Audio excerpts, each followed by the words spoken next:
mec, regarde cette vidéo. Je suis où là? J'adore la fin. Quoi? Dis-moi, y a rien qui te choque dans cette vidéo? Eh bien, outre le fait qu'elle soit complètement ridicule, non, je vois rien de choquant. C'est à ton image finalement, hein? Mais je me disais exactement la même chose au début.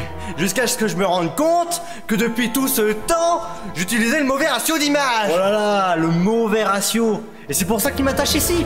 T'es un grand malade, toi, hein? Ah, je sais plus quoi faire.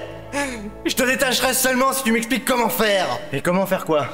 Hein? Eh ben comment faire pour que ma vidéo s'adapte automatiquement à mon écran d'ordinateur, ma tablette et mon téléphone? La Space Police condamne cette technique, et je sais que tu la connais, et tu vas me la donner. En effet, je la connais, ouais. Et tous les artistes sont terrifiés à l'idée de s'en servir. Non. Et si je refuse de t'aider, tu vas faire quoi de toute façon, hein, grand malin? Mais dans ce cas, si tu refuses, je dis à Super Théo de sortir son prochain album, son tube de l'été, à la minute qui suit en appuyant sur ce petit bouton.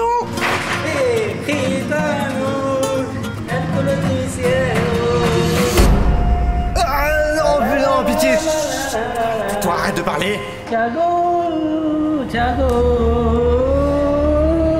Tu vas m'écouter maintenant. Tout mais pas ça. Ok, je vais te donner mon secret. Mais ensuite, tu promets, tu me libères. Parce que j'ai autre chose à faire de ma vie.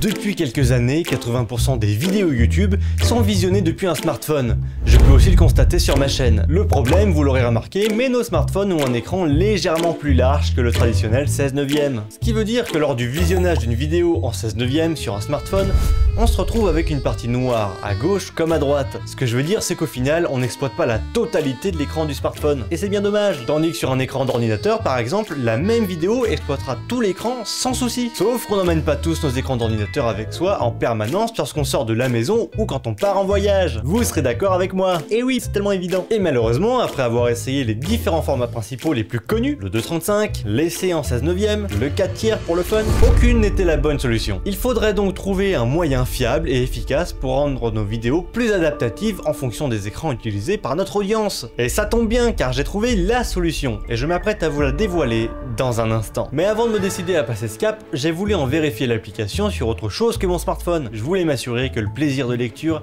resterait multiplateforme. Et c'est bel et bien le cas. Si vous regardez cette vidéo depuis votre téléphone, je vous invite à la voir aussi depuis votre tablette, ou bien même votre ordinateur, ou votre télé, ou votre home cinéma si vous en avez la possibilité, pour pouvoir en constater vous-même le résultat. Alors maintenant, comment faire ça? Je vous montre tout en quelques étapes, vous allez voir, c'est pas bien compliqué. Donc nous voici devant l'interface de DaVinci Resolve Studio, qui est un logiciel de montage. Pour obtenir ça, il va vous falloir éditer votre vidéo dans une ligne de montage ayant un ratio de 2/1, qui est aussi appelé Univisium. Si vous aimez le cinéma, n'hésitez pas à vous renseigner sur ce qu'est l'Univisium, car son histoire est très intéressante. Tu découvriras que ce ratio a été popularisé par Vittorio Storaro, avec un super accent, car celui-ci voulait s'assurer une uniformisation entre le monde de la télé et du cinéma. Vous apprendrez aussi que beaucoup de films et que la plupart des séries sont pensées pour ce ratio. Netflix, Disney+, Amazon Prime, etc. C'est ce qui fait que vous pouvez zoomer manuellement dans l'image sur Netflix. Allez, maintenant, revenons au principal. On passe aux choses sérieuses. Pour ce tuto, peu importe ton logiciel de montage, tu commences par créer un nouveau projet, ou en ouvrir un. Le but est d'avoir une ligne de montage personnalisée. Pour un export en 4K, la taille de l'image sera de 3840 par 1920. Pourquoi? Je le rappelle, un ratio de 2/1, c'est une simple division par 2. Selon le logiciel que tu utilises, tu vas peut-être pouvoir adapter ton image pour remplir correctement le cadre. Par exemple, ici sur DaVinci Resolve, la taille sera de 1.125 pile poil. J'ai vérifié, c'est au millimètre. Vous pouvez compter sur moi. Ensuite, tu verras aussi que sur la hauteur, une partie de l'image sera perdue. À toi de choisir laquelle de ces parties tu décides de sacrifier. Malheureusement, ouais. Mais à part ça, c'est cool, c'est vachement bien. C'est... Wow. Pour en finir, les vidéos lues sur un smartphone devenant de plus en plus la norme, je pense que c'est important de s'y adapter, surtout si un compromis comme celui-ci existe. N'hésitez pas à me dire ce que vous pensez de ce rendu en commentaire, comme d'habitude, amusez-vous bien avec. Me concernant, je pense que j'utiliserai de plus en plus ce format pour mes vidéos YouTube et Instagram. Donc vous risquez de voir plus de vidéos avec ce format. Et voilà, c'en est terminé pour aujourd'hui. C'est sur ces paroles de conclusion que je vous remercie d'avoir regardé jusqu'au bout cette vidéo.